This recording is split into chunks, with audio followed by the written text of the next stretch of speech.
Graças a Deus, queridos, vocês me ouvem? Maravilha.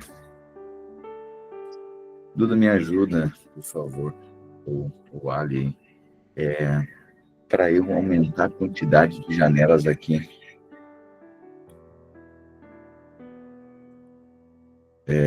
Aqui, na minha tela aqui, não sei se tem como minimizar para eu ver mais pessoas. Tem sim, pastor. Deixa eu só ver aqui. Ali embaixo, pastor, o senhor tem que mexer nos 3 pontinhos, daí vai ser... É mosaico o nome. Daí o senhor muda para ver mais pessoas. Alterar layout ou... Alterar layout.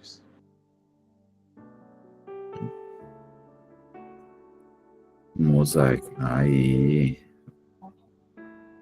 Uau! Aleluia! Muito bom. E dá até para ocultar blocos sem vídeo. Ah, irmãos, é maravilhoso. Pois é, o que apareceu para mim tem como até 49 aqui. Estou no computador. Muito bom. E todo mundo que está no computador pode fazer isso, viu? Vai lá nos 3 pontinhos lá embaixo, clica, vai alterar layout e mosaico. Certo? Acabou o curso, amanhã a segunda etapa do curso, tá? 3 cursinho ainda. Obrigado. Maravilha, aleluia. Depois de tudo isso veio a luz, consegui ver muita gente aqui, ó. Aleluia. Maravilha, queridos. Chegamos então, 1 Reis, capítulo 16.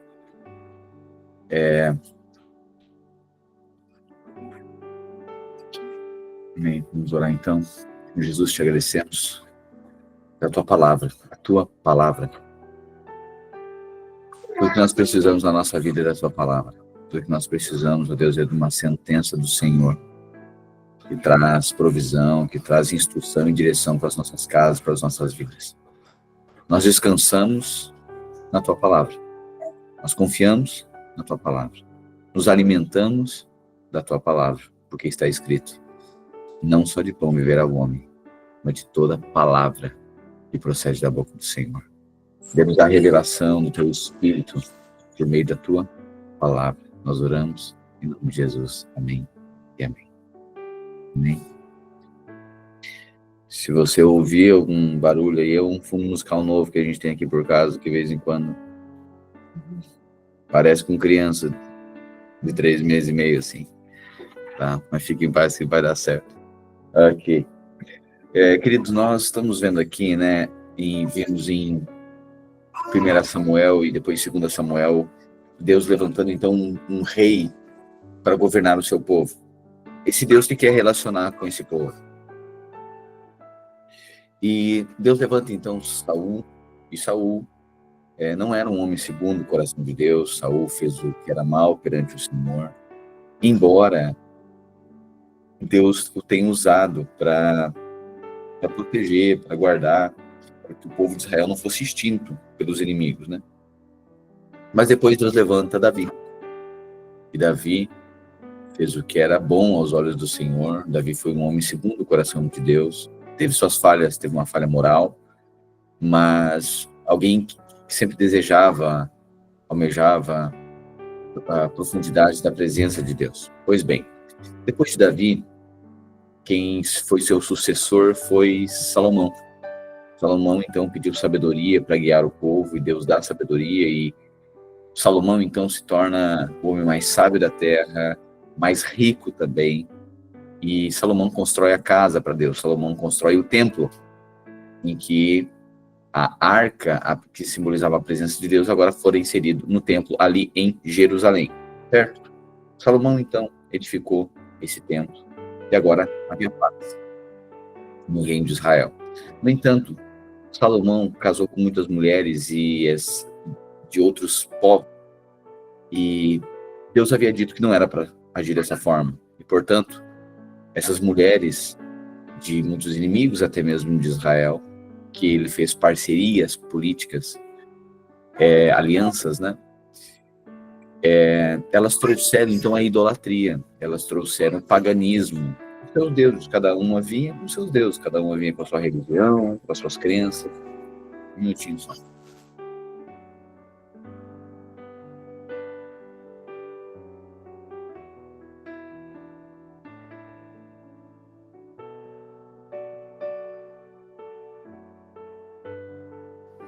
Então, o cenário, né, era de uma corrupção aí em Israel. Israel começou a se corromper a partir dessas alianças que Salomão fez. E aí a vida de Salomão, o fim da vida de Salomão, mais parece Salomão com um faraó do que Davi.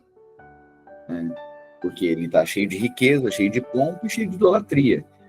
Né? Pois bem, após a morte de Salomão, quem reinou em Israel ali foi Roboão, filho de Salomão. E um capitão, um servo de Salomão, que é Jeroboão. E a partir desse momento, Israel foi dividido em dois grandes grupos. Ou melhor, um menor e outro maior. Foi dividido entre as tribos do norte e as tribos do sul. Imagina então, dois grandes grupos. Um é Roboão liderando e outro é Jeroboão. Jeroboão é as tribos do norte. São 10 tribos de Israel. E as tribos do sul são Judá e Benjamim. Certo? A partir de agora, a história de todos os reis aqui, a partir desse momento, a história de todos os reis, ela fixa entre as tribos do norte, 10 tribos. Então, quando falar Israel, são as tribos do norte, e são 10 tribos. Quando falar Judá e Benjamim, são tribos do sul. As tribos do sul, os reis de 28 foram bons. As tribos do sul, Judá e Benjamim. Aqueles que governaram, 8 fizeram o que agradava ao Senhor. De 20 que passaram pelas tribos do sul, de 20 reis, 8 fizeram o que era positivo, agradável aos olhos do Senhor. E 12 fizeram o que era mal. Das tribos do norte, os 20 foram negativos. Os 20 foram ruins. Das tribos do norte, foi um caos. Ok? E das tribos do sul, Judá e Benjamim, de 20, 8 fizeram o que era bom aos olhos do Senhor e 12 fizeram o que era mal aos olhos do Senhor. Certo? Esse é o cenário aqui. E agora, a gente chega então no capítulo 16, e eu já quero introduzir aqui só para nós entendermos o contexto, e aí a gente vai começar a leitura. O que acontece é que havia então sucessivas trocas de reis, né? Foi Salomão, aí veio o filho Roboão, Abias, depois Asa e Josafá, certo? Sempre lembrando, esses 20 reis da tribo do norte e esses 20 reis das tribos do sul, isso anda em paralelo. Então a gente vai, olha, durante o tempo do reinado de Roboão, reinou Jeroboão. Durante o tempo do reinado de Asa, reinou outro rei. Ok? Então sempre agora tem um paralelo aqui. Tribos do sul, tribos do norte. Israel e Judá. Correto? Entendido isso? Norte, sul. Norte, Israel. Sul, Judá. Sul, 8 bons, 12 ruins. Norte, 20 ruins. Certo? Então a gente está lendo a história desses reis que passaram a governar Israel depois de Salomão. E essas sucessivas trocas, os filhos, os filhos, os filhos. Isso vai culminar no quê? Israel numa degradação moral tão grande, e Deus permite que o império da Babilônia venha e tome Israel e leve cativo. Certo? Isso aqui que vai ser o resultado de toda essa bagunça religiosa que está acontecendo. Pois bem, entendido isso, nós precisamos agora falar a respeito de figuras que Deus vai levantar aqui. Enquanto esses reis aqui, vamos lá, a gente pega de todo Israel, falando de tribos do sul e tribos do norte, estão falando de 40 reis, certo? 40 reis. Desses 40, 8 andaram mais ou menos um pouco mais alinhado, e 32, então, fizeram uma bagunça total. E Deus levanta homens para denunciar esses erros desses reis. Sempre você vai ver na história bíblica o reino e o sacerdócio. Sempre. Reino, sacerdócio. O reino, ou seja, a questão política, e o sacerdócio, a questão religiosa, certo? Você vai ver que para instituir um rei, a gente viu há poucos anos atrás agora, o Papa Francisco, né? Então, assim, ou melhor, o rei Charles, né, depois que morreu a Rainha Elizabeth, que parecia que era imortal, aí, ou seja, na cerimônia para introduzir o rei, quem estava lá? Tem que estar uma figura de sacerdote, certo? Então tinha sacerdote, sempre o sacerdócio introduz a realeza, certo? Então sempre vai aparecer na Bíblia, sempre tem a figura religiosa e a figura política. O rei, e agora esses reis que estavam se desviando dos caminhos do Senhor e fazendo o que era mal aos olhos do Senhor, Deus levantava os profetas, os homens, para alinhar, para conciliar esses reis. Entendido isso?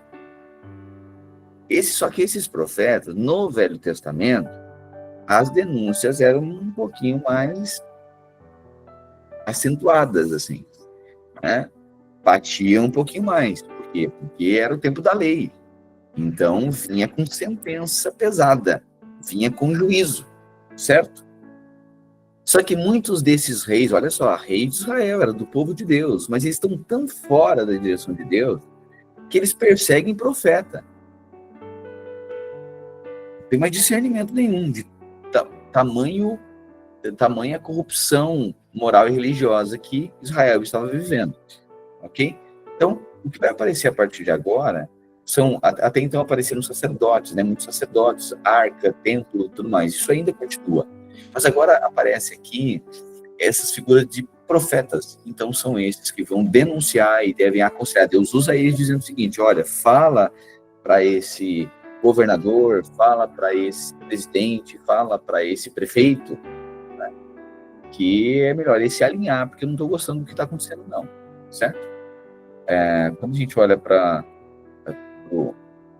as profecias de Apocalipse, a gente vai ver que o anticristo, que é a besta que emerge do mar, ele também vai governar respaldado pela besta que emerge da terra. Quem é este? O falso profeta. Ou seja, tem a figura religiosa e política. Sempre tem. Certo? Sempre tem. Então, quando o anticristo aparecer, e está bem próximo, né? Você vai ver que vai ter o respaldo de uma figura religiosa dando respaldo, apoiando, né, toda essa condução do governo do anticristo. Pois bem, era esse o cenário aqui dos reis. Tribos do norte, tribos do sul, 20 no norte, 20 no sul, 20 no norte, desagrada ao Senhor, faz totalmente errado. 8 do sul faz o que é bom, 12 faz o que é errado, e Deus agora começa a levantar profetas para corrigir esses reis de Israel, que estão num caos moral, religioso, político. Entendido isso, 1 Reis, capítulo 16. Juliana, quer falar alguma coisa? Ah, não? Tá, só. É um amém, aleluia. Tá, pode levar. Maravilha.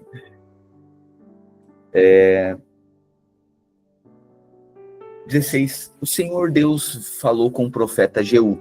Esse profeta aqui, olha só, já grava aí esse nome que é importante. Agora, essas cenas que vão acontecer agora são cenas marcantes aqui.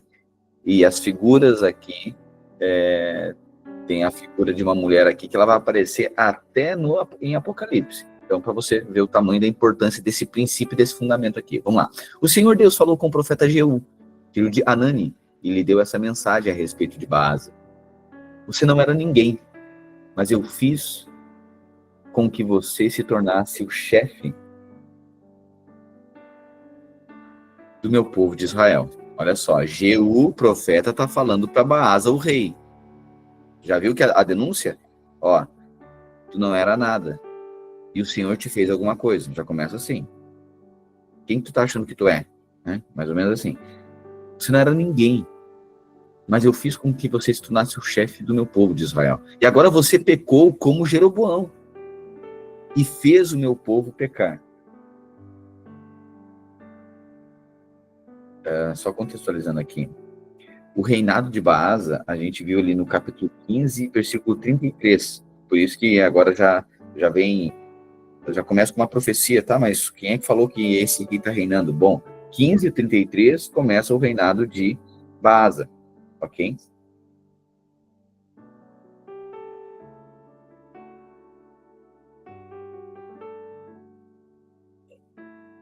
Então agora vem o profeta Jeú contra Baasa e diz, olha, tu não era ninguém e Deus te levantou. E agora você pecou, Baasa, tu pecou como Jeroboão, fez o meu povo pecar. Bom, se está falando sobre Jeroboão, tribos da onde? Do sul ou do norte? Do norte, Israel. Lembra? Jeroboão de todo Israel, 10 tribos. E Roboão das tribos do sul, Judá. Vamos lá. As pessoas da sua família, os pecados deles me fizeram ficar irado. E por isso, eu vou acabar com você e com a sua família, como fiz com Jeroboão. As pessoas da sua família que morrerem na cidade serão comidas pelos cachorros. E aquelas que morrerem nos campos serão comidas pelos urubus. Todas as outras coisas que Baasa fez e todos os seus atos de coragem estão escritos na história dos reis de Israel. Baasa morreu e foi sepultado em Tirza. E o seu filho, Elá, ficou como rei no lugar dele. Ou seja, trocou o rei aqui, tribos do norte. O profeta Jeú deu aquela mensagem do Senhor Deus a respeito de Baasa. Ou seja, dizendo que a descendência ia morrer. Quem morresse na cidade seria comido por cachorro. E quem morresse no campo seria comido por urubu. Né? E aí agora o profeta Jeú deu aquela mensagem a respeito de Baasa e da sua família por causa dos pecados que Baasa havia cometido contra o Senhor. Ele fez com que o Senhor ficasse irado, não somente por causa do mal que praticou, como o rei Jeroboão havia feito antes dele, mas também porque ele matou toda a família de Jeroboão. Agora vai falar do reinado desse rei, Elá. No ano 26 do reinado de Asa, em Judá, ou seja, o rei Asa está lá na tribo do sul, e agora tem um rei que passa a governar aqui nas tribos do norte, Elá, filho de Baasa, se tornou rei de Israel e governou 2 anos em Tirza. Zinri, um dos seus oficiais, que comandava metade dos seus carros de guerra, fez uma conspiração contra ele.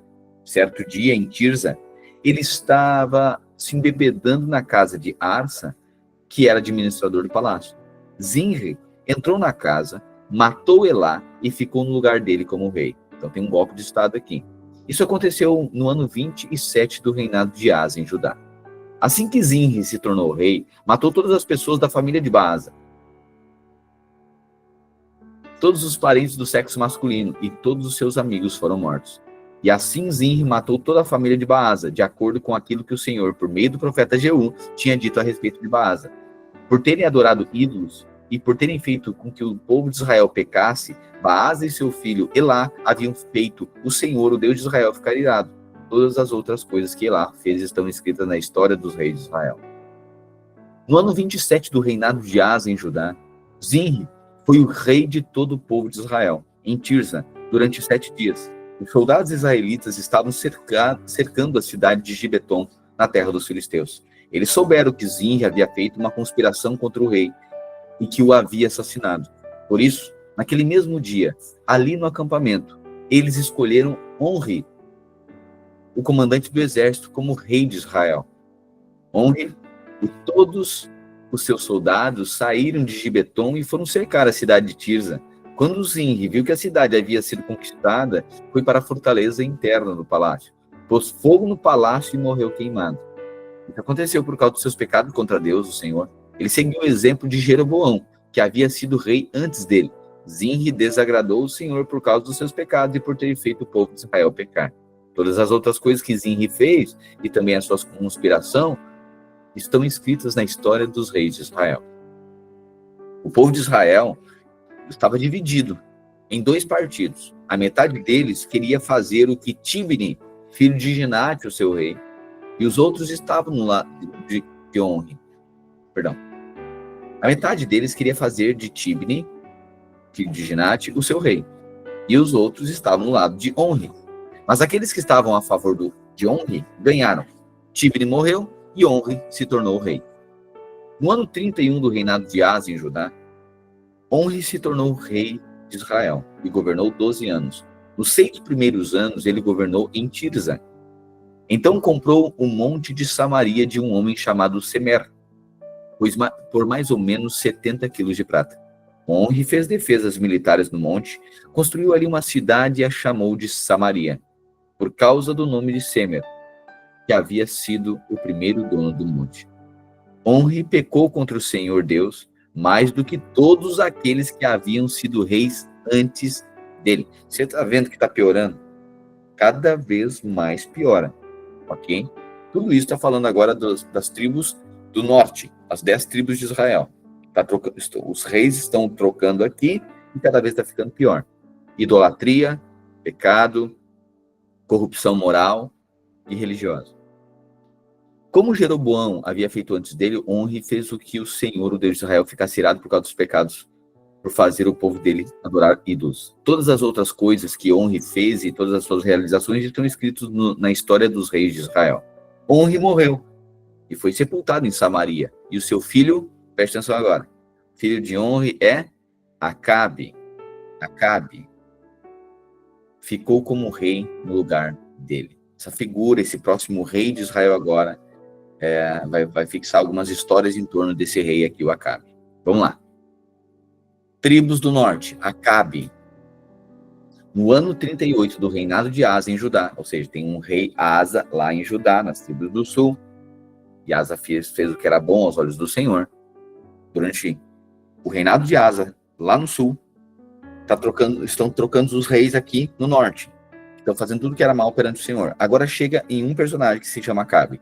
No ano 38 do reinado de Asa em Judá, Acabe, filho de Onri, se tornou rei de Israel, tribo do norte, e governou 22 anos em Samaria. Ele pecou contra o Senhor, Acabe, mais do que qualquer um dos que haviam sido reis antes dele.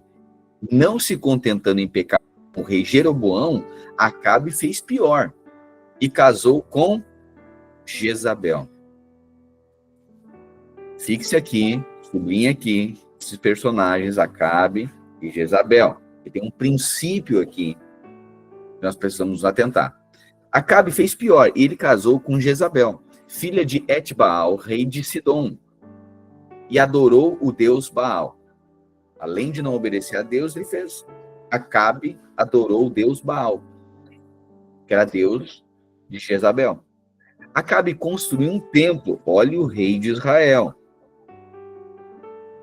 Acabe construiu um templo para Baal, em Samaria. Fez para ele um altar e colocou no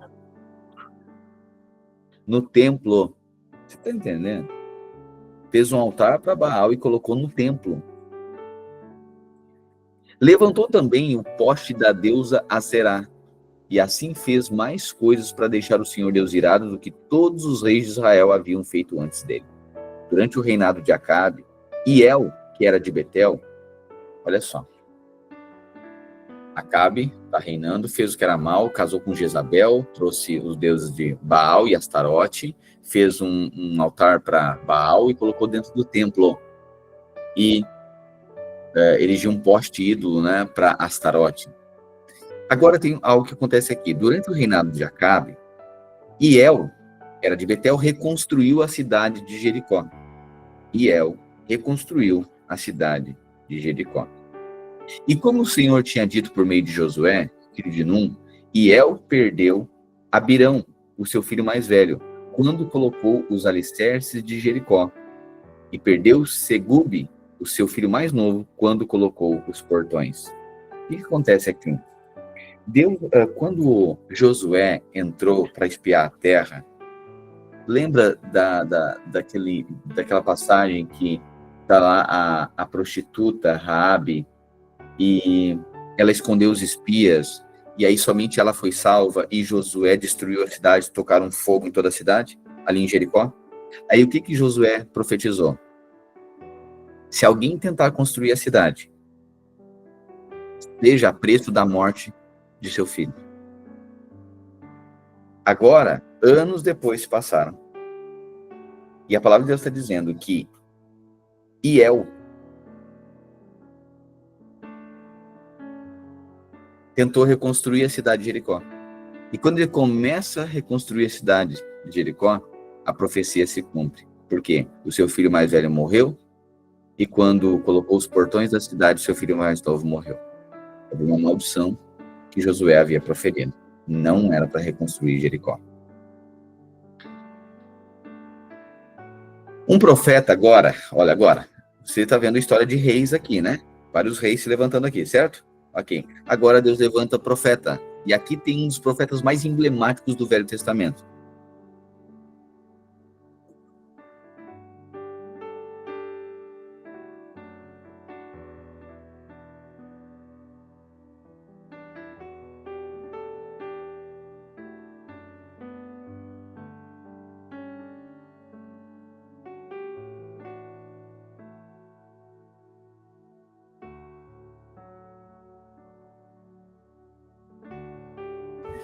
Pois bem, um profeta agora, um dos profetas mais emblemáticos do Velho Testamento é Elias, certo?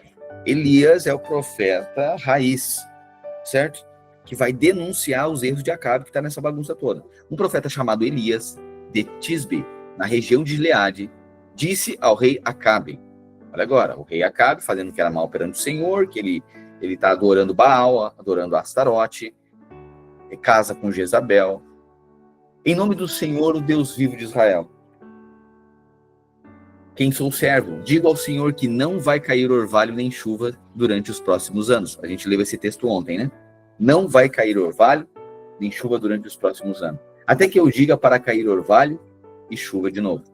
Então o Senhor Deus disse a Elias, saia daqui, vá para o leste e esconda-te perto do riacho de Querite, perto do rio, perto do riacho, a leste do rio Jordão. Você terá água do riacho para beber. E eu mandei que corvos levem comida para você ali. Elias obedeceu a ordem do Senhor e foi e ficou morando perto do riacho de Querite. Ou seja, Elias disse para o rei Acabe, não vai mais chover. Ou seja, a idolatria está tanto, Deus está bravo, Deus está irado com vocês. Não vai chover sobre a terra. Ou seja, se não chove sobre a terra, tem seca e não tem plantação, não tem comida.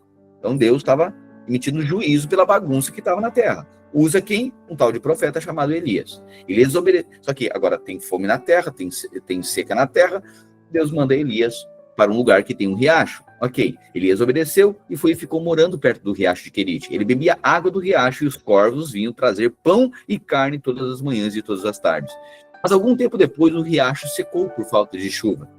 Então o Senhor Deus disse a Elias, apronte-se e vá à cidade de Sarepta, perto de Sidom, e fique lá. Eu mandei uma viúva que mora ali que dê comida para você. Então Elias foi para Sarepta. Quando estava chegando ao portão da cidade, ele encontrou a viúva, que estava catando lenha. Elias disse a ela, por favor, dê um pouco de água para eu beber. Quando ela ia buscar água, ele a chamou e disse, e traga pão também, por favor. Porém ela respondeu, juro pelo Deus vivo, Senhor, que não tenho mais pão. Só tenho um punhado de farinha de trigo numa tigela e um pouco de azeite num jarro. Estou aqui catando uns pedaços de pau para cozinhar alguma coisa para mim e para o meu filho.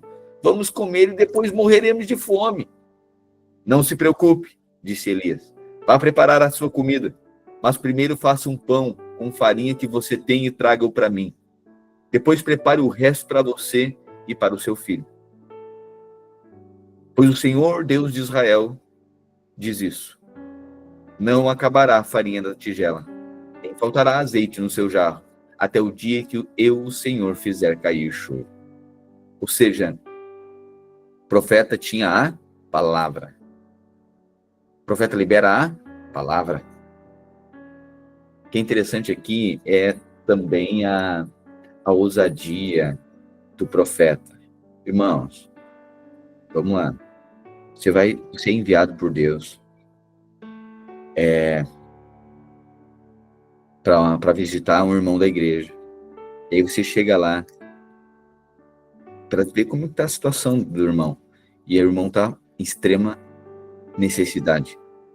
O irmão diz assim, olha, nós só temos ainda um pacotinho de Dona Benta ali, de bolinho Dona Benta, e tem um pouco de água na geladeira, e tem só um pouquinho de azeite. O que eu vou fazer agora, eu vou fazer só um bolo e não tem mais o que fazer, e a gente vai morrer. Aí você diz o seguinte, pode fazer o bolo, mas faz para mim. Você diria isso? Eu não diria não. Mas é o profeta. Sabe por que ele disse isso? Porque tinha convicção que carregava uma palavra de Deus. A palavra nos enche de convicção para fazer o que naturalmente ninguém faria. O profeta diz, meu Deus, uma situação precária, uma viúva, coitadinha, todos nós coitados. E aí o profeta diz, faz, imagina. O pastor foi lá na casa do outro, tá quase morrendo lá, ela e o filho, só tinha um pedaço de bolo, só tinha um pouquinho de bolo, ele disse, e aí o pastor comeu o bolo, o pastor ladrão, roubou o bolo da viúva. Hã? Mas o que o profeta carregava? Uma palavra. Se honra o profeta, se honra a palavra que o profeta carregava, ia sobrepujar, ia abundar pão naquela casa. É isso que acontece. Então a viúva foi e fez como Elias tinha dito, segundo a palavra, e todos eles tiveram comida para muitos dias. Como o Senhor havia prometido por meio de Elias, não faltou farinha na tigela nem azeite no jarro. Algum tempo depois, olha agora, o filho dessa viúva ficou doente. Ele foi ficando cada vez pior e acabou morrendo. Então ela disse a Elias, homem de Deus, o que o Senhor tem contra mim? Será que o Senhor veio aqui para fazer com que Deus lembrasse dos meus pecados e assim provocar a morte do meu filho? Dê-me seu filho, disse Elias. Então pegou o menino dos braços da mãe e o levou para o andar de cima, para o quarto onde estava morando, e o colocou na sua cama. Então orou em voz alta. Olha só, ela tinha feito um quarto para o profeta Elias, certo? A viúva recebeu o profeta ali. Ele pega o menino, leva para cima no quarto onde ele estava, coloca o menino na cama. Então orou em voz alta, assim: ó Senhor, meu Deus, por que fizeste essa coisa tão terrível para essa viúva? Ela me hospedou e agora tu mataste o filho dela. Aí Elias se deitou em cima do menino 3 vezes e orou desse modo: ó Senhor, meu Deus, faz com que essa criança viva de novo. E o Senhor Deus respondeu à oração de Elias. O menino começou a respirar outra vez e tornou a viver.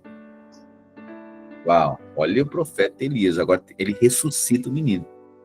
Elias pegou o menino, levou para baixo para sua mãe e disse: veja, seu filho está vivo. Então ela disse a Elias: agora eu sei que o Senhor é o homem de Deus e que Deus realmente fala por meio do Senhor. Então aqui Elias faz 8 grandes milagres, viu? Elias faz 8 grandes milagres. Então ressuscitou um menino, fez multiplicar, né, azeite e farinha na casa da viúva. E olha agora, Elias, o povo está nesse caos moral, religioso, e Acabe adotou o Deus de Jezabel. Quem era esse? Deus? Baal. Então assim, era o Deus Baal e tinham profetas também, sacerdotes desse Deus Baal também. Então tem toda uma liturgia religiosa também, certo? Não é só o Deus, não é só o poste ídolo lá. Não, tem tem a sua estrutura, ok? Tem os seus sacerdotes, os seus profetas. Eram os profetas que profetizavam em nome de Baal.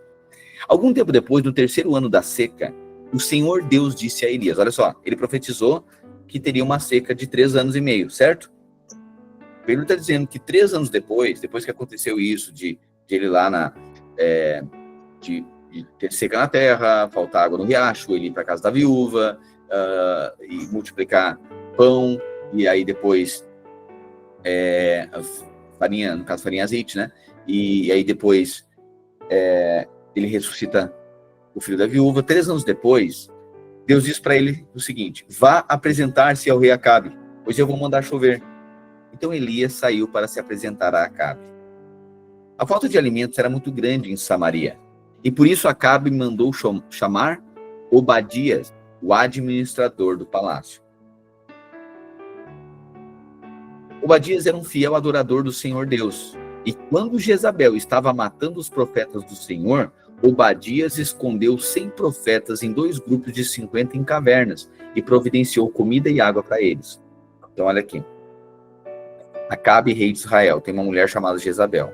Ela traz o deus Baal. O deus Baal, agora, tem toda uma estrutura com vários profetas. Então, no reino agora, tem profetas de Baal e profetas de Deus. O profeta de Israel, correto? Ok, o Deus de Israel. Ok. Jezabel perseguia os profetas de Israel, porque ela adorava o Deus Baal. E ela, como tinha poder, mandava matar os profetas de Israel. Ela perseguia o profeta de Israel. E na casa do rei tinha um mordomo que se chamava Obadias. E ele era fiel ao Senhor, o Deus de Israel, não a Baal, o Deus de Israel. Obadias teve situações que Obadias soube que Jezabel estava matando o profeta do Senhor, de Israel, Deus de Israel, e ele escondeu esses profetas. Ele preservou a vida dos profetas de Israel. Acontece que agora,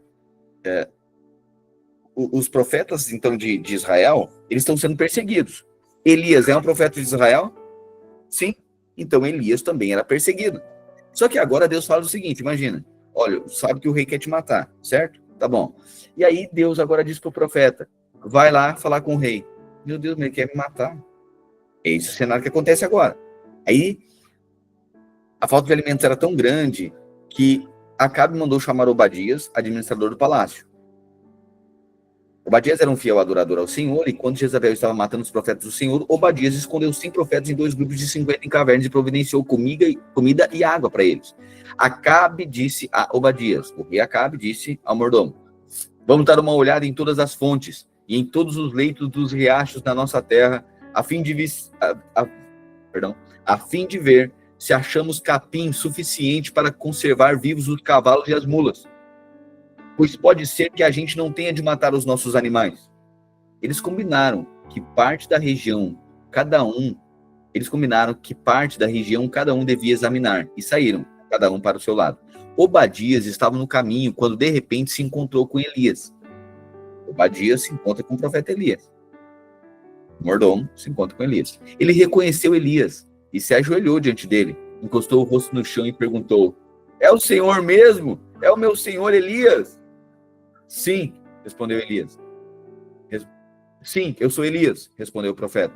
Vá dizer ao seu patrão, o rei, que eu estou aqui. Mas Obadias disse, o que foi que eu fiz para o Senhor querer me pôr em perigo de ser morto pelo rei Acabe? Juro pelo seu Deus vivo, Senhor, que o rei mandou procurá-lo em todos os países da terra. Sempre que o rei mandava dizer que o Senhor não estava no país dele, Acabe pedia a esse rei que jurasse que não havia sido possível encontrá-lo. E agora o Senhor quer que eu vá lhe dizer que o Senhor está aqui? Pode ser que logo que eu sair daqui, o Espírito do Senhor o leve para algum lugar desconhecido. Aí quando eu encontrar a Acabe que o Senhor está aqui e ele não puder encontrá-lo, ele vai me matar. Lembre que desde menino eu tenho sido fiel adorador de Deus, Senhor. Por acaso não lhe contaram que quando Jezabel estava matando os profetas de Deus, eu escondi 100 deles em cavernas, em 2 grupos de 50, e providenciei água para eles beberem? Como é, então, que agora o Senhor está me mandando ir dizer ao rei que o Senhor está aqui? Ele vai me matar. Elias respondeu, pelo Senhor, Deus Todo-Poderoso, a quem sirvo, eu prometo que hoje eu mesmo vou me apresentar ao rei. Então Obadias foi encontrar-se com Acabe e lhe contou o que havia acontecido. Aí Acabe saiu para encontrar com Elias. Quando viu o profeta, Acabe disse, ou seja, Elias era procurado, era um foragido nacional, certo? Acabe tinha tentado procurar ele de tudo quanto é jeito. Obadias encontra Elias aí, e Elias diz, diz pro rei que eu tô aqui. Aí Obadias, não faz isso. Ele está procurando há tempo. Agora eu encontro aqui, eu te encontro e diz que tu está aqui. Quando ele chegar aqui, pode que o Espírito do Senhor te manda para outro lugar. Aí ele vai me ter por mentiroso e vai me matar. Aí Elias diz, não, hoje mesmo, pode falar, porque hoje mesmo eu vou me apresentar ao rei. Pois bem, Quando viu o profeta, Acabe disse: então é você que está aí? Você é o maior criador de problemas em Israel, né? Eu não sou criador de problemas para o povo de Israel, respondeu Elias. Você e o seu pai é que são criadores de problemas, pois abandonaram os mandamentos do Senhor Deus e adoraram as imagens de Baal. Eita, o profeta já começa aqui. Aqui já tem um fight. O profeta já começa a denunciar. Eu sou causador de problema? É tu. Porque tu e teu pai abandonaram o Senhor e adoraram os profetas de Baal. Portanto, ordene agora a todo o povo de Israel que vai encontrar-se comigo no Monte Carmelo. Ou seja, o profeta Elias dizendo para Acabe: Acabe, manda todo o povo de Israel ir lá para o Monte Carmelo e encontrar comigo lá. Mande também 450 profetas do seu Deus Baal, do Deus Baal, e os 400 profetas da deusa Aserá, que são sustentados pela rainha Jezabel. Então Acabe chamou todo o povo de Israel e os profetas de Baal para se reunirem no Monte Carmelo. Percebe isso aqui. Todo mundo reúne. Sabe aquela reunião tensa, que ninguém quer participar? E sabe que vai dar fight? É essa reunião aqui. 450 profetas de Baal e Elias. Por quê? Porque o povo está nessa corrupção e agora Deus ia sinalizar e mostrar para o povo quem é Deus de Israel. E Elias propõe agora. Vocês estão perdidos, gente. Estão adorando Deus Baal. É o seguinte, vamos fazer um teste? Vamos ver quem é Deus? Eita. Vamos ver quem é Deus, então? Quem é o Deus de Israel? Quem é o verdadeiro Deus de Israel? Pode reunir os 450 profetas. Ok. Então Acabe chamou todos os israelitas e os profetas de Baal para reunir no Monte Carmelo. Elias chegou perto do povo e disse: até quando vocês vão ficar em dúvida sobre o que vão fazer? Se o Senhor é Deus, adore o Senhor. Mas se Baal é Deus, adore Baal. Porém o povo não respondeu nada. Então Elias disse: de todos os profetas de Deus, o Senhor, eu fui o único que sobrou. Mas os profetas de Baal são 450. Por que Elias está dizendo que foi o único que sobrou? Porque Jezabel matou tudo. Ela matava os profetas. Sobrou só Elias. E agora tem 450 de Baal e tem Elias. Agora eu trago aqui 2 touros. Então tem 450 de um lado e tem Elias do outro. E aí ele diz assim: tragam aqui 2 touros. Que os profetas de Baal matem um deles, cortem em pedaços e ponham em cima da lenha, mas não ponham fogo. Então agora vai ser feito 2 sacrifícios aqui, certo? Eu farei a mesma coisa com outro touro, ou seja, os de Baal fazem um sacrifício e eu faço outro. E aí os profetas de Baal vão orar ao seu Deus, e eu orarei ao Senhor. O Deus que responder mandando fogo do céu, este que é Deus.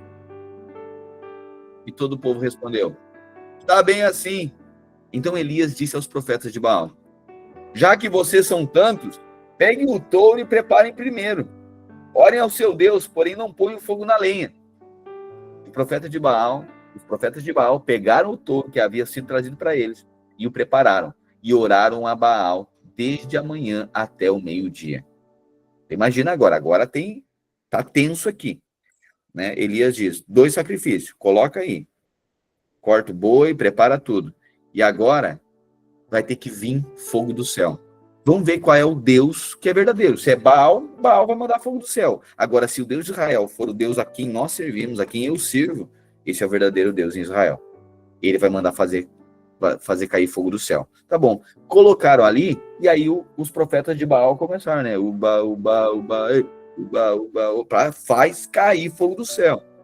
Né? Você começa a invocar agora. Amanhã toda até meio-dia. Sabe o que acontece? Nada. Não vem uma faísca. Os profetas de Baal pegaram o touro que havia sido trazido para eles, prepararam e oraram a Baal desde a manhã até o meio-dia. E eles gritavam assim: ó Baal, responde às nossas orações. Baal, responda às nossas orações. E ficaram dançando em volta do altar que havia feito, porque não houve resposta. Ao meio-dia, Elias começou a caçoar deles. Interessante, né? Essa segurança, essa convicção do profeta. Olha quem é Elias. É pouca coisa, irmão. Enfrentar 450. 450. O negócio é tenso aqui.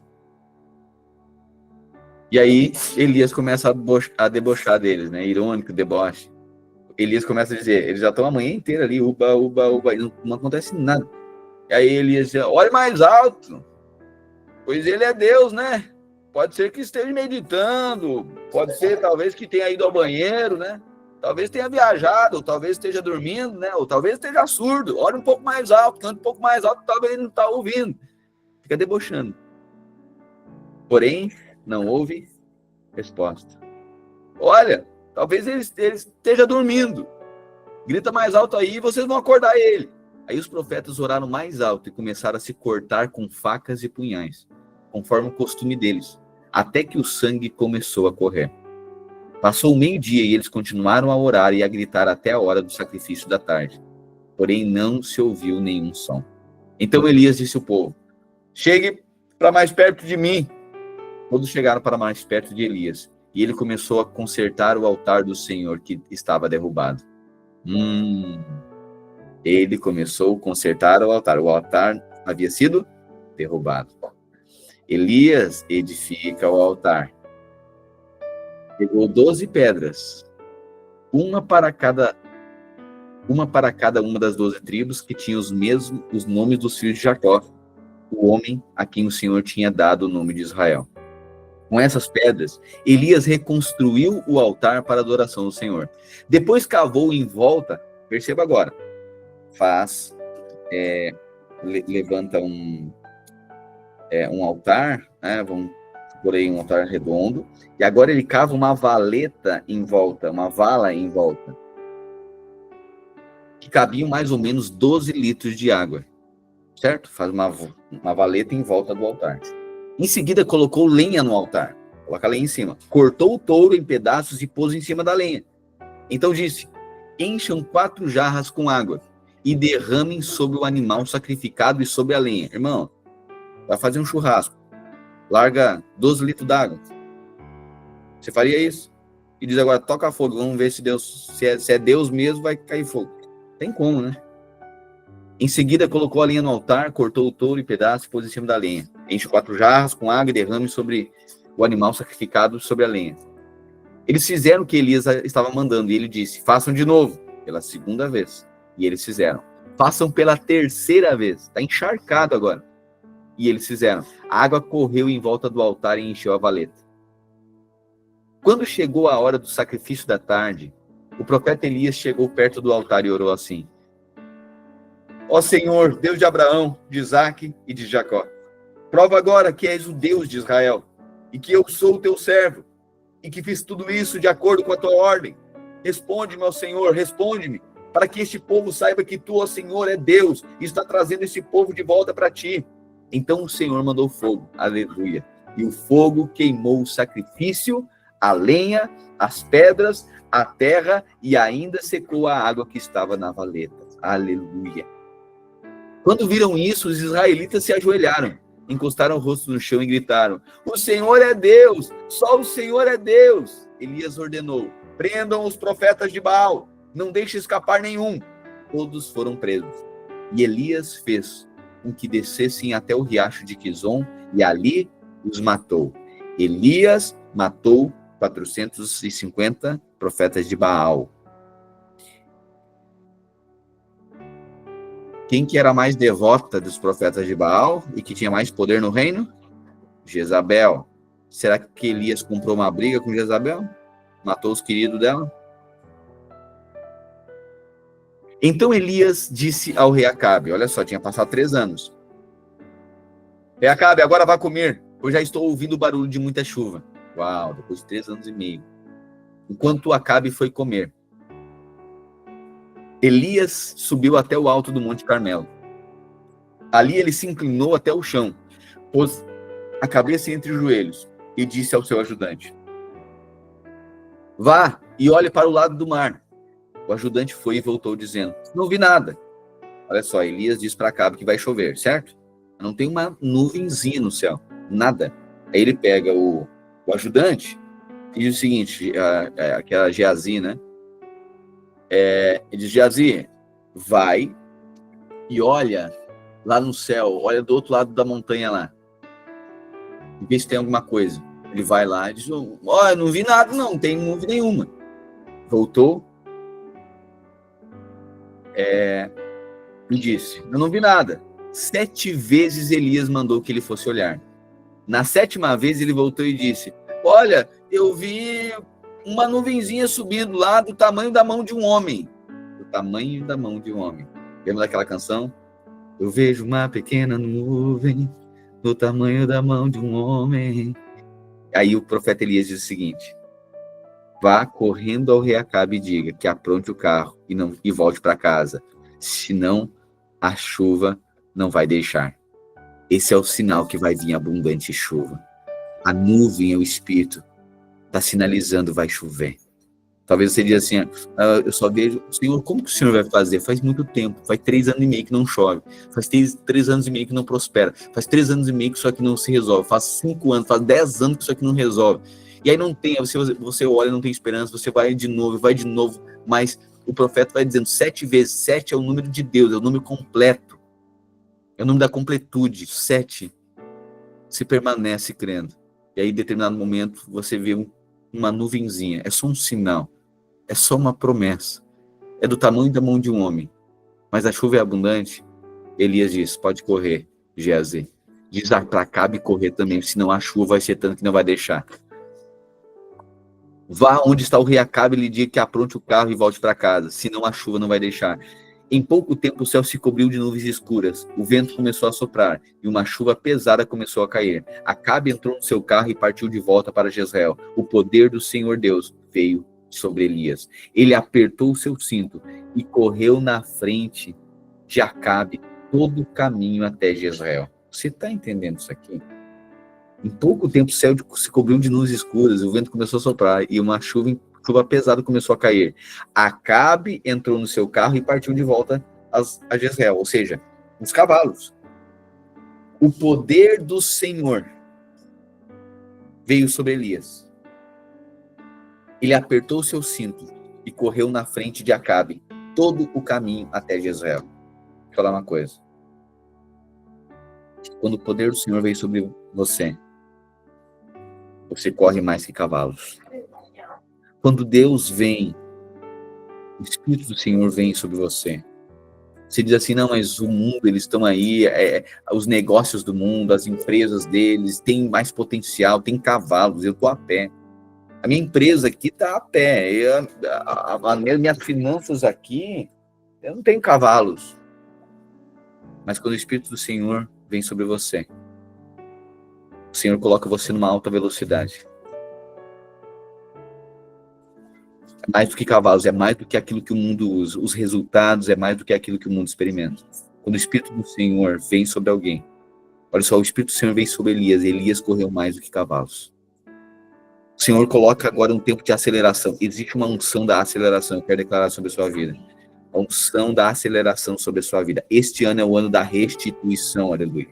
Este ano é o ano da restituição. E quando o Espírito do Senhor vem, esse Espírito vai fazer depressa, vai correr mais do que cavalos. Aquilo que foi perdido, aquilo que foi roubado, esse é o ano da restituição. Amém? É esse Espírito que vem. O Espírito do Senhor vem sobre ele. Você imagina um carro com cavalos, uma carroça aqui, correndo, esses cavalos correndo em alta velocidade, e um homem louco correndo do lado e passando pelos cavalos? Você imagina isso? O Espírito do Senhor veio sobre Elias, e Elias agora corre. Apertou o seu cinto e correu na frente de Acabe todo o caminho até Jezreel. O rei Acabe contou, agora começa a encrespar aqui. O rei Acabe contou a sua esposa Jezabel tudo o que Elias havia feito e como havia matado a espada todos os profetas do Deus Baal. Aí ela mandou um mensageiro a Elias com o seguinte recado. Elias agora, ele fala para a esposa. Elias é aquele que ele faz da esposa sua mãe. Elias é o rei de Israel e ele é tão frouxo. Perdão. Acabe, o rei de Israel, conta a sua esposa Jezabel tudo que Elias havia feito. E Jezabel é mulher forte. O cenário aqui, eu sei, muitas vezes, né, a gente a gente olha para esse cenário aqui, o espírito de Jezabel, que é a mulher que assume esse lugar.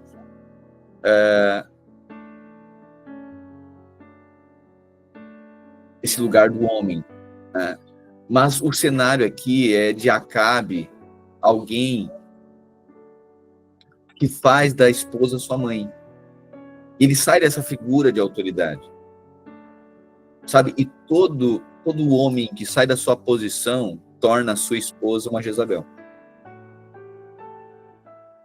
Todo homem que deixa a sua posição de autoridade, de liderança, tomada de decisões, todo homem que sai dessa posição, ele promove a sua esposa a uma condição espiritual como a de Jezabel. Então, para todo homem Acabe, vai aparecer na sua vida uma Jezabel. E aqui tem um cenário, né? O homem que faz da sua esposa uma mãe. Assim, nossa geração ferida pela orfandade, isso tá muito explícito isso, né? Homens fracos e mulheres fortes. E aí agora a mulher passa a estar nessa posição de autoridade aqui. E esse espírito que não discerne, esse espírito é tão forte que é contrário a toda autoridade. A mulher fica tão forte que ela é contrária à autoridade. Sim, porque aquele que era para ser autoridade dentro da sua casa fez da esposa sua mãe. Tanto é que ele chora para a mãe. Sabe, vou falar uma coisa aqui para os homens. Muitos encontram essa segurança na sua esposa. Não estou dizendo aqui que o casal não deve compartilhar coisas. Eu vou falar, não é tudo não. Não é tudo que. Não é tudo, não é as finanças que não é para ser compartilhado. Tem que compartilhar sim. O casal tem que ter unidade nas finanças, tem que ser um caixa só. Certo? É uma direção só. E é bem verdade que aí a gente tem tanta coisa para falar aqui, né? Mas às vezes não há unidade nem no casamento, não há unidade financeira, cada um por si. Tem que ter unidade, sim. Porque é bem verdade que às vezes tem uma mulher muito mais disciplinada do que o homem. Aí, ok, agora ela vai colocar nas mãos do homem, mas tem um homem todo inconsequente que não... E ela fica segurada, mas essa mulher aí quer guiar as coisas sozinho. Sim, mas tem um Acabe que não dirige o reino, ela vai pegar e vai dirigir a casa. Tem que ter unidade, sim. Mas não é tudo que o homem vai compartilhar e chorar. Tem coisa que o homem tem que chorar para Deus. Ou vai compartilhar com outro irmão, mas não vai fazer da sua esposa uma mãe. Se a mulher não lembrar a data de vencimento da fatura, o homem não lembra. Deixa cortar a luz da casa. Ele deixa vencer o boleto da escola lá, deixa, não se importa. Por quê? Aí a mulher precisa ir para essa posição. Ela precisa agora tomar posições no reino.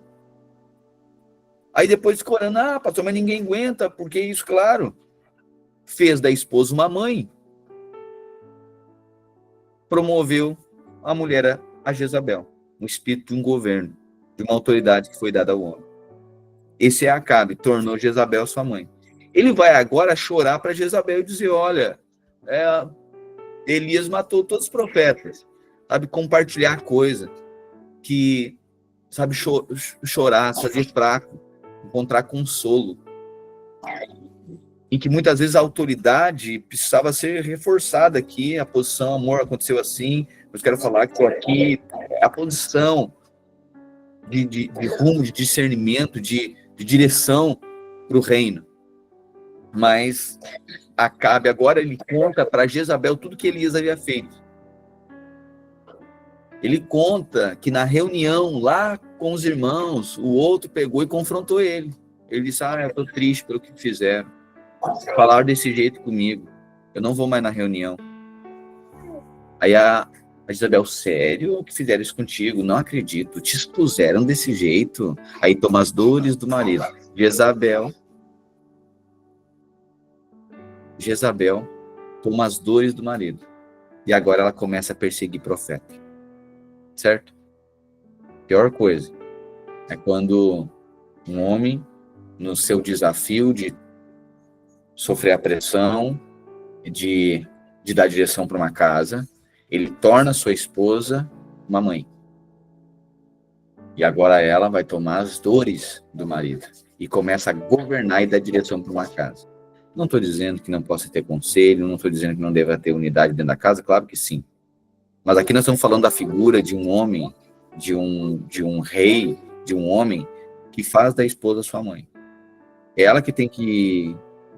Se ela não levantar, não falar o horário para o marido levantar, não tirar ele da cama, e não levanta. Ele vai perder o emprego, mas não levanta. Os compromissos, não, é ela que tem que acordar ele. Sim, porque é a mãe que acorda, né? Não é assim? Vamos lá, gente. Quem é que acordava lá? Nesse primeiro tempo. Isso aqui, se não percebe esse tipo de coisa, vai fazer da esposa, vai colocar numa posição. E às vezes quem é que está errado aqui? Jezabel não está errada, Acabe. Eu falo aqui para as mulheres: não se torne mãe do seu marido. Deixa a pressão pegar. Se ela não avisar, ele vai cortar a luz e vai cortar, e vai faltar coisa. E aí, aqui as mulheres, né, na nossa geração, a mulher resolve. Ela não vai deixar faltar fralda pro filho, ela não vai deixar faltar mamadeira, ela empreende, ela arranca a unha, coloca a unha, tira o cílio, coloca o cílio, devolve, ela faz uma coisa. Mas uma geração de homens fracos. Acabe denota, expõe uma geração daqueles que foram levantados para ser autoridade, deixam agora a casa ser governada pela mulher. E claro que parece aqui a figura de Jezabel, essa mulher, né, que agora persegue profeta. O espírito dela é horrível. É ok, a figura pior que a gente vê aqui é Jezabel, né? É Acabe. A pior coisa aqui não é Jezabel, ela é só um resultado de um homem que saiu da sua posição. E todo homem que sai da sua posição torna a sua mulher uma. E Jezabel não é uma pessoa, Jezabel é um espírito. Jezabel é um espírito. Tanto é que quando o Glorioso fala na carta do Apocalipse, ele fala: tem porém contra ti, ó igreja, as relações da igreja que vocês toleram Jezabel. É um outro governo aí. Então Jezabel representa um governo que não é o de Cristo, o governo que não é o do homem. E ela está cheia de boas intenções, Jezabel. Ela está resolvendo o Deus dela, está resolvendo problemas para o marido. Mas o governo tem uma autoridade que foi instituída por Deus. Acabe saiu da sua posição. E agora ele torna essa esposa sua mãe. Meu irmão, não faça da sua esposa sua mãe. E você, minha irmã, posicione-se. Pastor, se eu deixar, vai estourar. Deixa estourar. A pressão tem que pegar. Certo? Por quê? Porque se você ficar sempre defendendo isso, Deus não pode fazer nada. E muitas vezes isso você daí não deixa as coisas expor. Então Acabe que precisa estar na posição. Isso é um espírito. Lembrando, isso é um espírito. Posicione-se no Senhor, na sua posição. Aí depois a gente fala sobre tudo, sobre ser uma mulher virtuosa, sobre ser esse homem segundo o coração de Deus, mas aqui, agora, a gente tem que ver o contexto aqui. Jezabel é alguém que se tornou mãe do seu marido. Aí ela mandou um mensageiro a Elias com o seguinte recado. Quando ela fica sabendo que Elias matou 450 profetas de Baal, ela manda um recado. Olha só, ela tem ousadia. Que os deuses me matem, se até amanhã, a essa hora, eu não fizer com você o mesmo que você fez com os profetas. Eita. Olha o espírito dela. Disse: eu vou resolver. Eu vou lá e resolvo. Eu vou fazer contigo o que tu fez com os meus profetas. Elias ficou com medo. E para salvar a vida, fugiu com seu ajudante para a cidade de Berseba, que ficava na região de Judá. Espera aí. Elias tinha acabado de matar 450 profetas de Baal. E agora Elias está fugindo de uma mulher. Alguma coisa aconteceu aqui. Sabe o que acontece? Elias estava cansado. Elias estava cansado. E quando alguém não está no descanso de Deus, quando alguém está descansado no Senhor, enfrenta 450 profetas de Baal, mas alguém que perdeu o descanso foge até de uma mulher, Jezabel. Você fortalecido, descansado, agora fala desse aspecto interior, você descansado no Senhor, não é só claro, aqui Elias estava num cansaço físico, né? Mas agora tudo é um princípio espiritual. Você descansado, seguro na palavra de Deus, você enfrenta 450 profetas de Baal. Mas você atribulado de espírito, você corre de uma mulher. Você corre de uma palavrinha só e diz assim, olha, isso aqui vai dar errado. É um diagnóstico que faz você perder a paz. Você corre, vai para uma caverna e começa a chorar. Gente, mas olha só, Deus te curou lá atrás, Deus fez tanta coisa, Deus promoveu tanta coisa na tua vida e agora porque você está cansado. Você perdeu o descanso.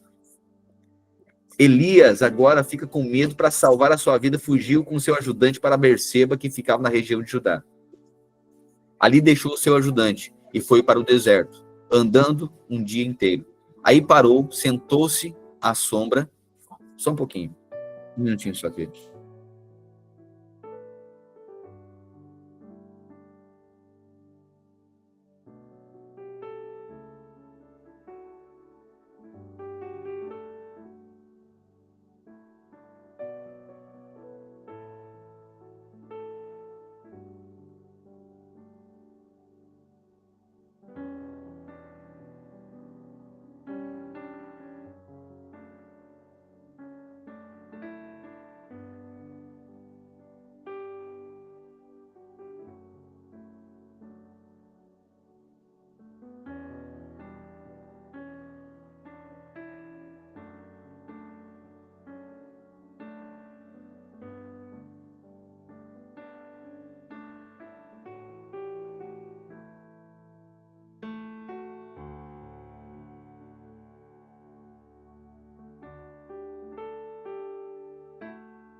Deixou ali o seu ajudante e foi para o deserto, andando o dia inteiro. Aí parou, sentou-se na sombra de uma árvore e teve vontade de morrer. Olha só, Elias agora está aflito, está sendo perseguido. Então orou assim, já chega, ó Senhor Deus, acaba agora com a minha vida. Eu sou um fracasso, como foram os meus antepassados. Elias se deitou debaixo da árvore e caiu no sono. De repente um anjo tocou nele e disse, levante-se e coma. Olha só, o anjo diz, levante-se e coma. Elias olhou em volta e viu de perto da sua cabeça um pão assado nas pedras e uma jarra de água. Ele comeu e bebeu e dormiu de novo. O anjo do Senhor Deus voltou e tocou nele pela segunda vez, dizendo, levante-se e coma, senão você não aguentará a viagem. Elias se levantou, comeu e bebeu, e a comida lhe deu força bastante para andar 40 dias e 40 noites. Até o Sinai, um monte sagrado. Ali ele entrou numa caverna. Olha só, Elias, agora fugindo de Jezabel, foi para uma caverna para passar a noite. E de repente o Senhor Deus lhe perguntou, o que você está fazendo aí, Elias?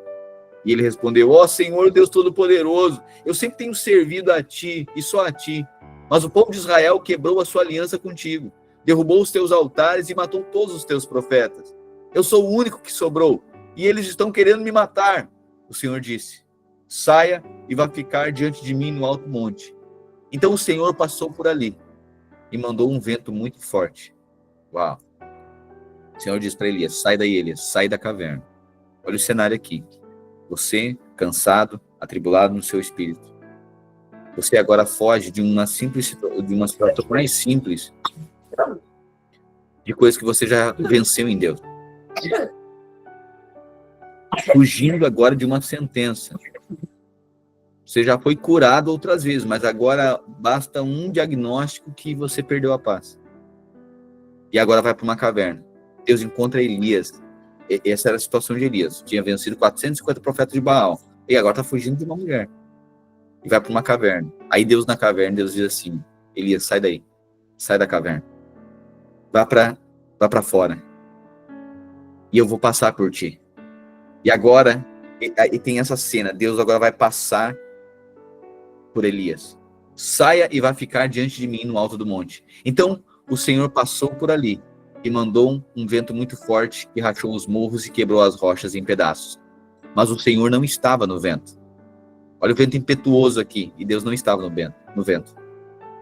Deus, sabe aquela coisa, no momento profético, da unção, da glória, cheio de Deus, acontece, e às vezes a gente está ali naquele mover, mas a gente não ouviu Deus.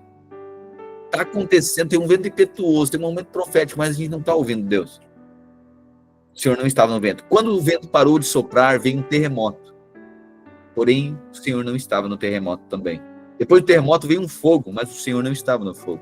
E depois do fogo veio uma brisa suave. Quando Elias ouviu a brisa suave, ouviu o sussurro da brisa suave, cobriu o rosto com a capa. Então saiu e ficou na entrada da caverna. E uma voz lhe disse: o que você está fazendo aqui, Elias? Ele respondeu: ó Senhor Deus Todo-Poderoso, eu sempre tenho servido a ti e só a ti. Mas o povo de Israel quebrou a sua aliança contigo, derrubou os teus altares e matou todos os teus profetas. Eu sou o único que sobrou e eles estão querendo me matar. Então o Senhor Deus disse: volte para o deserto, que fica perto de Damasco. Chegando lá, entre na cidade e unja Azael como rei da Síria. Unja Jeú, filho de Ninsi, como rei de Israel, e unja Eliseu, filho de Safate, de Abel Meolá, como profeta, para ficar em lugar de você. As pessoas que não forem mortas por Azael serão mortas por Jeú, e todos os que escaparem de Jeú serão mortos por Eliseu. Mas eu deixarei 7.000 pessoas vivas em Israel, isto é, todos aqueles que não adoraram o Deus Baal e não beijaram a sua imagem. Você percebeu? Deus foi falar com Elias. Elias estava cansado. O que Elias precisava? De descanso. Veio um terremoto, Deus não estava no terremoto. Veio fogo, Deus não estava no fogo. Veio um vento impetuoso, Deus também não estava. Mas sabe quando Elias ouviu o Senhor? Elias não conhecia o Deus do descanso. Tem vezes que não é numa apoteose que Deus vai falar com você. É quando você descansar. Às vezes você está ali orando e tal, e cheio de Deus, mas você não está ouvindo. E Deus quer se revelar a você no descanso. O momento que você para de tentar e deixa Deus fazer. O momento que você descansa no Senhor. Você crê numa palavra. Senhor, eu já tentei muito tempo, mas agora eu vou descansar. E no descanso, Deus se revela. Deus se revela no vento impetuoso, mas Deus se revela na brisa suave também. Deus se revela a você empenhado, tentando, e vamos lá, e abrindo caminho. Aleluia, Deus está lá com você, mas tem um dia que não é você fazendo, tem um dia que é você crendo. Tem um dia que não é você fazendo, é você declarando. É você descansando na palavra, dizendo: Senhor, eu sei que o Senhor vai abrir portas em meu favor. É o Deus do descanso. Declare isso sobre a sua vida. Eu ouço o Senhor no vento impetuoso e na brisa suave também. Eu vivo no descanso do Senhor, na palavra do Senhor. Elias saiu e encontrou Eliseu. Olha agora. Deus fala para Elias lá, quando Deus passa, diz o seguinte: unge um rei, unge Jeú, unge um rei também Israel, unja Jeú como rei de Israel e unja Eliseu. Olha só, agora tem um personagem aqui, um outro profeta, tá? Elias e agora o seu sucessor Eliseu. Deus diz para Elias: unja Jeú e unja Eliseu também. Certo? Certo. Vou conservar 7.000 pessoas. Ok. Eliseu sai dali depois que Deus falou com ele. Elias, perdão, sai dali e encontrou Eliseu, que estava arando a terra. Na frente dele iam 12 pares de bois. Eliseu estava arando a terra com 12 pares de bois e ele estava arando com o último par. Elias passou perto de Eliseu e jogou a sua capa em cima dele. Então a capa representava a autoridade e unção, certo? Elias passa agora por um guri que está arando a terra com 12 juntas de boi. Ele é o profeta, Elias é conhecido em Israel. E Elias passa e joga a sua capa sobre Eliseu. Então, Eliseu, na hora, que Elias jogou sua capa, ele largou os seus bois, correu atrás de Elias e disse: deixe que eu vá beijar o meu pai e minha mãe, e depois eu irei com você. Elias respondeu: está bem, pode ir, eu não estou impedindo. Aí Eliseu deixou Elias e foi até o lugar onde estavam os bois e matou-os. Então fez fogo com a madeira da canga e cozinhou a carne. Depois deu a carne ao povo e eles comeram. Então saiu e foi com Elias e ficou trabalhando como seu ajudante. Você percebe essa cena aqui? A capa. Eliseu agora recebe um chamado, recebe uma palavra. E diante do chamado de Eliseu, sabe quando Deus fala com você? Eu vou aplicar isso aqui em situações cotidianas só para a gente perceber. Sabe quando Deus diz o seguinte, que vai dar para você, agora vai virar a chave financeiramente, vai te dar um outro negócio, certo? Aí, Deus está dizendo, agora vai ser desse jeito. Um chamado de Deus, é uma palavra de Deus, é uma sentença de Deus. É isso que Eliseu recebeu. E nesse mesmo instante ele vai lá, ele tinha... O que ele trabalhava? Ele trabalhava com boi. Com 12 juntas de boi. Era isso que ele fazia, a vocação dele. Ou melhor, isso era o ofício dele. Ele está ali desenvolvendo. Pois bem,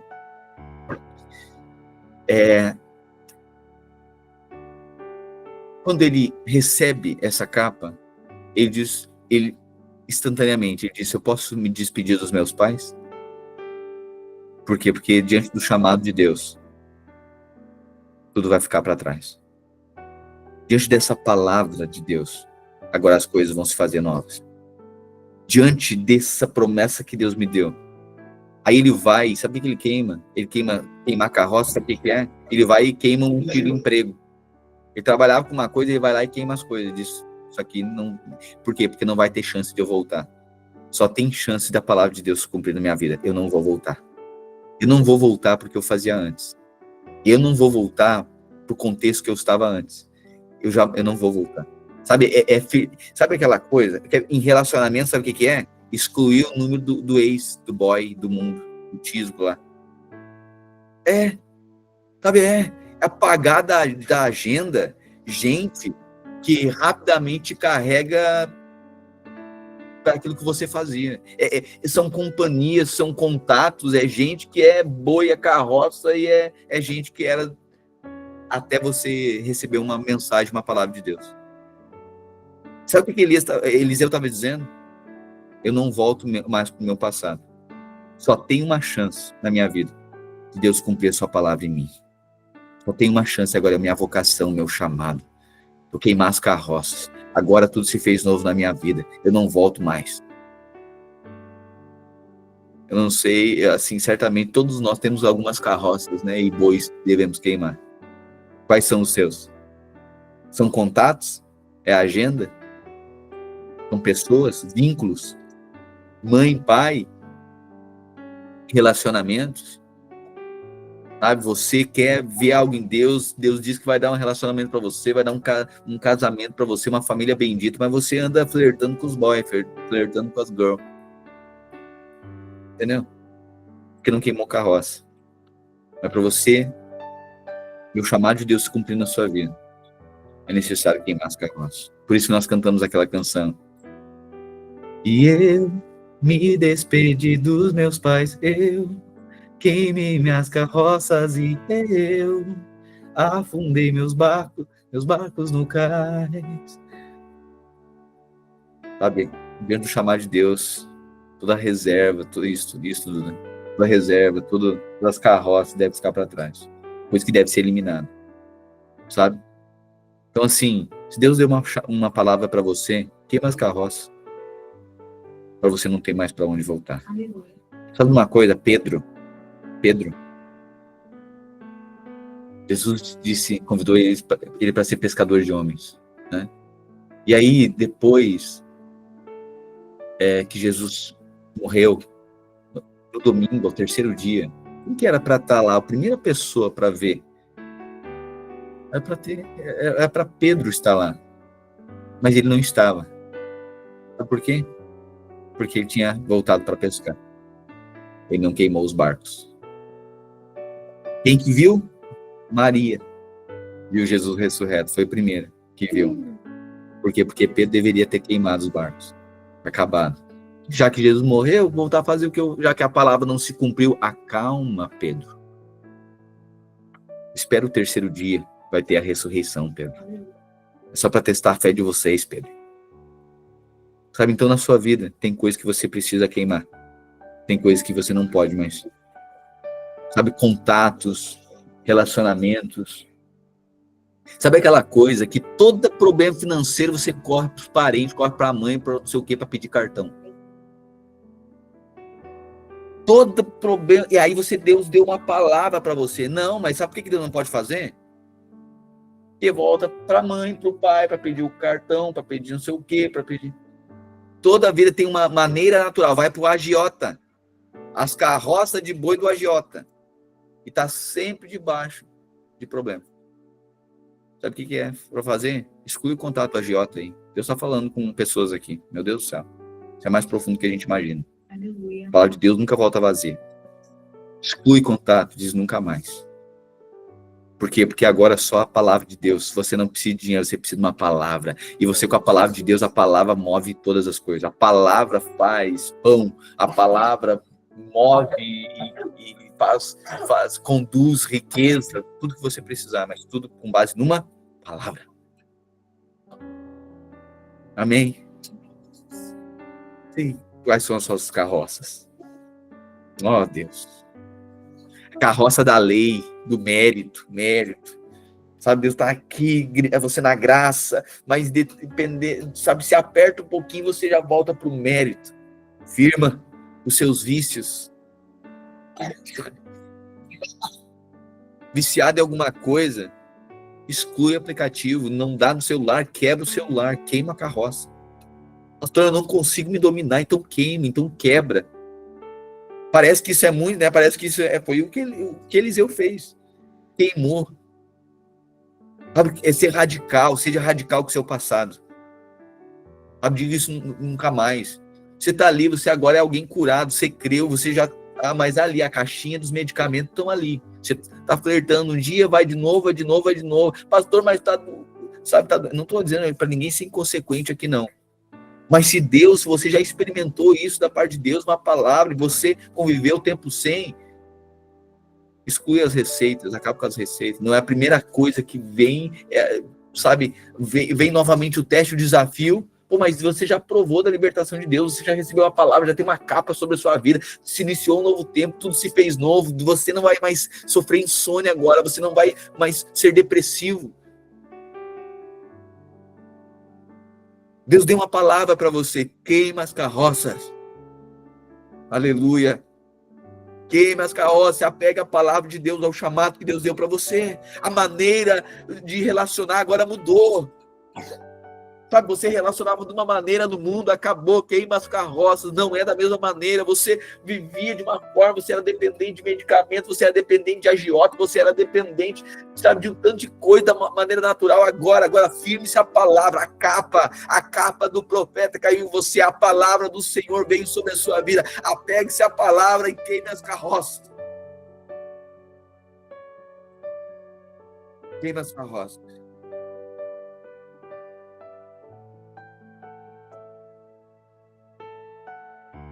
Queime as carroças. Estou falando com alguém aqui.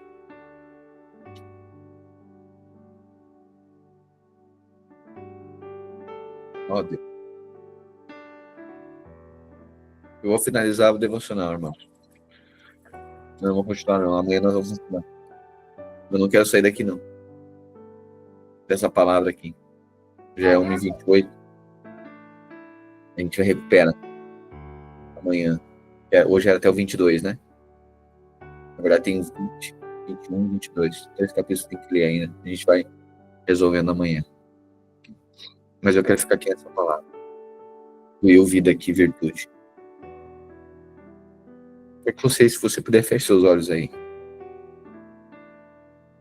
Deus fez coisa nova na sua vida. Escute isso. Deus fez coisa nova na sua vida. Não vai ser como foi antes. Deus está dizendo não é mais como foi antes. E não voltará a ser como era antes. Viu? Talvez você está dizendo o seguinte, não, você está flertando com maneira que você resolvia antes de Cristo. E Deus está dizendo, queima as carroças, não é mais assim. Não é mais assim. Você relacionava de uma maneira, Deus está dizendo, não é mais assim, queima as carroças, as velhas respostas. A velha maneira de resolver problema rapidamente, sabe aquela coisa, não deu assim, você faz na força. Deus está dizendo, não é mais assim. Você não vai correr para os métodos naturais, você vai se apegar à promessa, a capa que caiu sobre você, uma capa, você foi revestido de Cristo. Existe uma capa sobre você. Não, você não vai voltar para o mesmo estilo de vida dos seus pais. Você foi revestido de Cristo, há uma nova sentença sobre você. Sabe, falar sobre, sabe, quando abandonar pai, parece que isso é ruim. Não, pai e mãe, não é desonrar ninguém, mas só está dizendo, eu não vou viver o mesmo estilo de vida que meus pais viveram. O Senhor fez coisa nova na minha vida. Eu não vou viver o que os meus pais viveram, que experimentaram, a maneira que a minha casa relacionava. É isso aqui, está mudando uma cultura. Acabou. Estou queimando, cortando vínculos. Isso é espiritual, não é desonrar a pessoa. Sejamos maduros aqui para discernir o espírito. Deus está dizendo que você não vai reproduzir no seu casamento a mesma coisa que você reproduzia lá atrás. Que você viu lá nos seus pais. Sabe as mesmas maldições. Toda a vida com os mesmos problemas. Deus está dizendo, não. Tem uma vocação agora sobre você. Tem uma unção sobre você. Tem uma capa sobre você. Creia nisso que está sobre a sua vida. Se apegue a isso que está na sua vida. Deus está dizendo, isso que faz coisa nova na sua vida. Sabe, mas para você experimentar o novo de Deus, coisa velha tem que sair. Para você experimentar o novo de Deus, velhos hábitos, velhas maneiras tem que acabar. Corte a velha maneira de resolver os seus problemas. Acabe com isso. Precisa ir, quebra o cartão de crédito hoje. É uma maldição que está sempre chamando, sempre a maneira fácil de resolver. E você vai dizer o seguinte, sabe o que vai me alimentar? É uma palavra de Deus. A palavra de Deus vai resolver, não sei como, não sei de onde.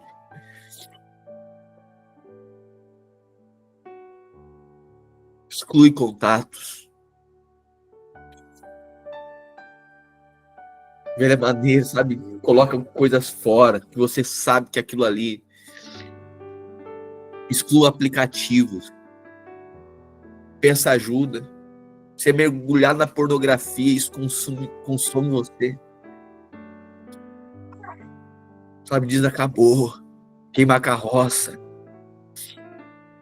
Pastor, eu não consigo ver se toda vez volto para isso aqui. Se torna vulnerável. Peça ajuda. Se for necessário, quebra telefone. Fique só com a palavra, porque a palavra vai inserir você em uma realidade que você vai experimentar milagres maiores que ninguém experimentou. Vida abundante que ninguém viveu. Santidade que ninguém experimentou na sua família. Quero declarar a santidade sendo liberada sobre a sua vida. Você está falando com pessoas aqui.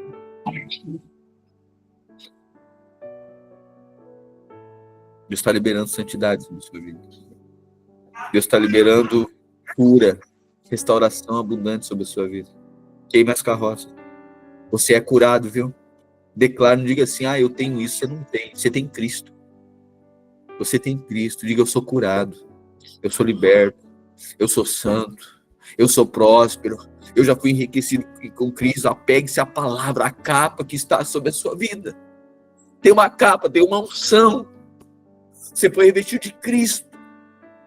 A sua mente é sã. A sua mente é saudável. Você não é doente na mente, não. Não diga que você é depressivo, porque você não é. Porque diante da presença do Senhor, até a tristeza salta de alegria. Diante da palavra de Deus, até a tristeza salta de alegria. Não se apegue aos diagnósticos, não se apegue aos métodos, às carroças. Que era a maneira de você resolver a sua vida antes. Sabe, agora, muitas vezes, É Deus falando, mas a primeira coisa você diz, não, eu preciso de um profissional tal que me ajude. Ok, não tem problema profissional, mas assim, você tem uma capa sobre a sua vida, é uma unção sobre você. Não consulte ninguém antes de consultar o Senhor. Você é são, você é saudável, você é curado. Você precisa de palavra, a palavra, pegue-se a palavra, a unção que está sobre a sua vida. Queime as carroças. Queime as suas carroças. Oh Deus, oh Espírito Santo. Sabe, Deus deu um relacionamento, deu uma família para você, você não precisa jogar isso fora. Mas a tentação lá fora da velha vida de abandonar tudo, de voltar para os seus vícios, seus prazeres, seus bois e as suas carroças, querem entretenimento para você. Sabe, aí agora Deus diz o seguinte, agora te dei um casamento, te dei uma relação, te dei uma família. Mas você fica flertando e corre para casa da mãe. Corre para casa do pai. E aí Deus está dizendo, mas eu quero tratar a sua vida. Você corre para suas cavernas. E Deus está dizendo, o que você está fazendo aqui?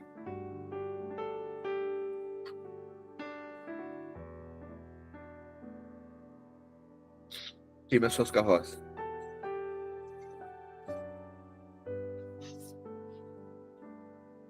Queime as suas carroças. E diga, eu fui chamado para experimentar o que até Elias, nem Elias experimentou tanta coisa. Ninguém experimentou tanta coisa. A unção que está sobre a sua vida, creia nessa unção. Receba essa unção. Apegue-se a essa unção, essa palavra de Deus. Você vai ser mais próspero do que foi sua família. Você vai ser liberto como ninguém foi da sua família. Ou se for, você vai ser mais ainda. Ser saudável. Seus próximos dias, nos próximos anos, a bênção do Senhor, o favor do Senhor recai sobre você. Você não vai mais viver no mérito, a condenação, acusando um ao outro dentro de casa. Não. Isso não é mais da sua história. Você não vai mais correr para os velhos vícios que você corria. A velha maneira de resolver a sua vida. Deus está dizendo, acabou. Carroça vai queimar. Você dá um beijo no seu pai, na sua mãe. Que é isso? É no espírito isso. Não é para jogar ninguém fora, não. É só para cortar os vínculos daquilo que pode fazer você correr de Deus e cair na mão de homens. Antes de você ouvir o conselho de Deus e a palavra de Deus, você corre para resolver da maneira natural. Deus está dizendo, acabou. Acabou, Eliseu.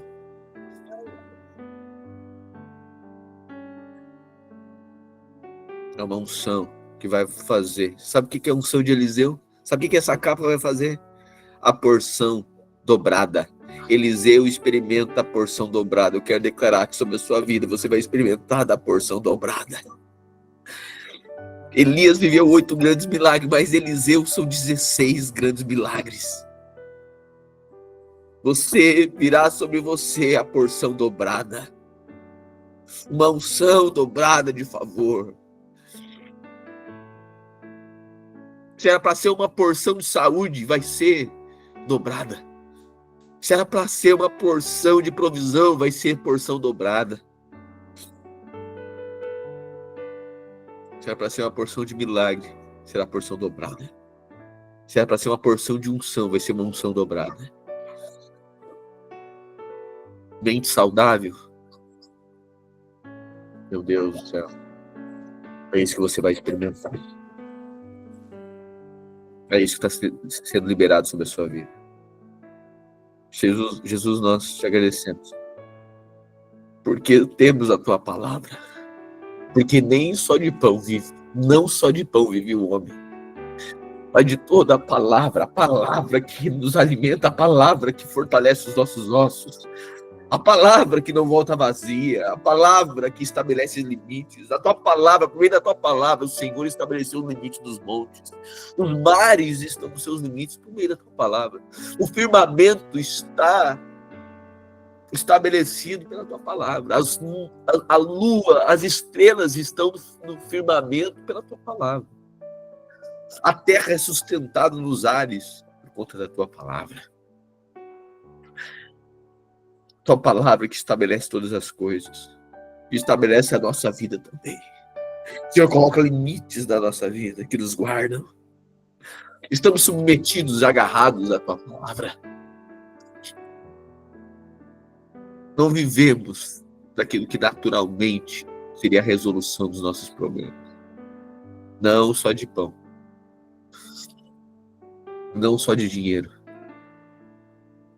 Não só de remédio. Não só de lazer. Não só de distrações. Vive o homem. Não só de comida, mas de toda a palavra que procede da boca do Senhor. Adoramos e te agradecemos, porque o Senhor nos deu uma palavra. Em nome de Jesus. Amém. Amém. E amém. A unção está sobre a sua vida. Amém. Pegue-se essa palavra e declare ela. Amém. Amanhã vou tentar ajustar aqui para nós alinharmos, tá? A leitura. Isso aqui pode acontecer uma vez e sempre. Passar um pouquinho, ok? Mas assim, se nós passarmos pela letra assim, o Espírito, a letra pode nos matar. Mas certamente o Espírito nos dá vida. Amém. Obrigado pela sua honra de poder estar aqui. Eu sei que faz tanto assim, esforço, consideração, e nós estarmos aqui como igreja, porque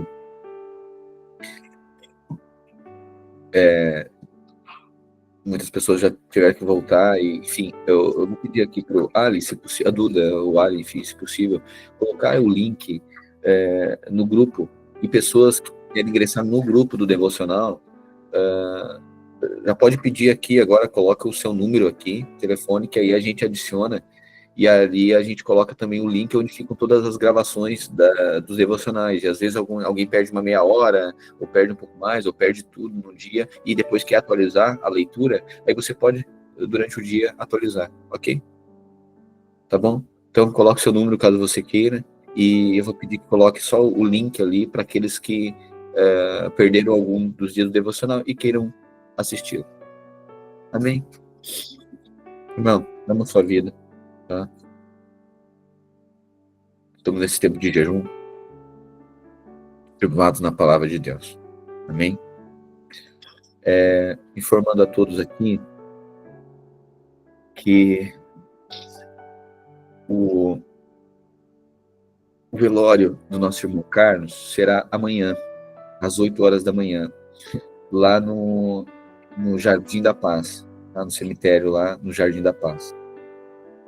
E assim, a gente sabe, né, esse horário é um horário mais desafiador, né, porque no início da manhã, enfim, mas nós estaremos lá. Caso você não possa estar, tudo bem, tá? A gente não vive essa acusação, porque se você consegue, amém. Se você não consegue, também não entenda isso como desprezo por conta que às vezes, sabe, compromete um tanto de coisa, e às vezes, óbvio, né, tem esse aspecto da honra, coisa assim, mas às vezes também se faz por acusação. Então, em paz, ok? Nós estaremos representando a igreja como um todo. Mas se você quiser se somar, ok, amanhã, 8 horas da manhã, ali no Cemitério Jardim da Paz, nós estendendo, né, nosso braço de carinho e consolo para a nossa família, né, dos nossos irmãos. Amém?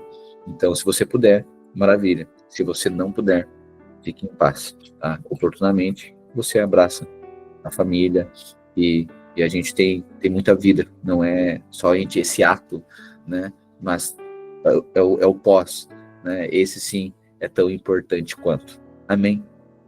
Discernindo aqui, para a gente não agir de uma forma inconsequente, nem de uma forma carnal na interpretação dessas coisas, sempre discernindo o Espírito. Tá bom? Então, ficou para amanhã, às 8 horas da manhã. O velório, então, do nosso irmão Carlos. Outra coisa, faça a sua inscrição rapidamente para nós nos organizarmos. A sua inscrição para o Remacamp, tá? Nós precisamos nos organizar. Sábado estaremos em mutirão lá no Monte Rema, certo? Então, já organize aí com o líder do seu GC, faça a sua inscrição. Você que já foi convidado, você é membro, você já está convidado, salvo alguém que tem alguma ressalva, né, ou alguma questão a ser resolvida. Você que recebeu, então, o convite através da sua liderança, esse convite verbal, né, você faça a sua inscrição o quanto antes para nós nos organizarmos, sabermos o que nós vamos precisar até de espaço lá, para a quantidade de pessoas que nós vamos reunir lá. Amém? Então, e lembrando, estão abertas ainda, prorrogadas as inscrições para o curso DNA. Fale com seus irmãos nos GCs ou nas oportunidades que você encontrar. Amém? Graça e paz, uma boa tarde para você, amo a sua vida. Amanhã estaremos aqui ao meio-dia novamente. Graça e paz, queridos.